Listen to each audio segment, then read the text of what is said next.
ശ്രീനാരായണ ഗുരുദേവ തൃപ്പാദങ്ങളിൽ എൻ്റെ സാഷ്ടാംഗ പ്രണാമം. ശ്രീ മങ്ങാട് ബാലേന്ദ്രൻ സാറിൻ്റെ ഗുരുദേവ കഥാസാഗരം ഭാഗം 216 നമുക്ക് സ്വർണ്ണപാത്രം വേണ്ട. ഭാഗം 216 നമുക്ക് സ്വർണ്ണപാത്രം വേണ്ട ഇവിടെ ആരംഭിക്കുന്നു.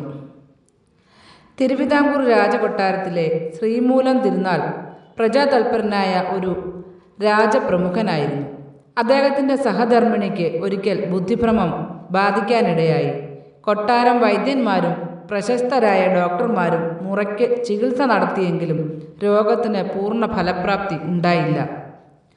അങ്ങനെയിരിക്കെ ഗുരുദേവനെ കണ്ടാൽ ഫലമുണ്ടാകുമെന്ന് കൊട്ടാരവുമായി വളരെ അടുപ്പമുള്ള ആരോ തിരുനാളിനെ ഉപദേശിച്ചു. ഉടനെ അതിനുള്ള മാർഗം ആരായുന്നതിനായി അന്ന് മുൻസിഫ് ആയിരുന്ന എം ഗോവിന്ദനെയും കുമാരനാശാനെയും പ്രത്യേകം ആളെ അയച്ച് കൊട്ടാരത്തിലേക്ക് വിളിപ്പിച്ചു. അതുപ്രകാരം രണ്ടുപേരും ഒരു ദിവസം കൊട്ടാരത്തിലെത്തിച്ചേർന്നു.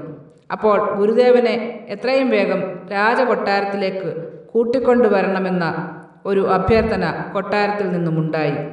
അതനുസരിച്ച് അവർ ഇരുവരും ശിവഗിരിയിൽ വന്ന് ഗുരുദേവനെ കണ്ട് ആ വക കാര്യങ്ങൾ വിവരിക്കുകയും കൊട്ടാരത്തിൻ്റെ ആഗ്രഹം അറിയിക്കുകയും ചെയ്തു.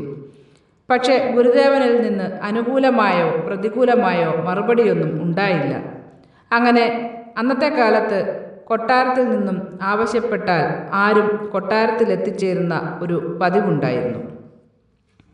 അതിനടുത്ത ദിവസം രണ്ടുപേരും വീണ്ടും ശിവഗിരിയിലെത്തി ഗുരുദേവനെ കണ്ടു. കൊട്ടാരത്തിലേക്ക് എഴുന്നള്ളുന്ന കാര്യത്തെപ്പറ്റി ഗുരുദേവനോട് സൂചിപ്പിക്കുകയും ചെയ്തു.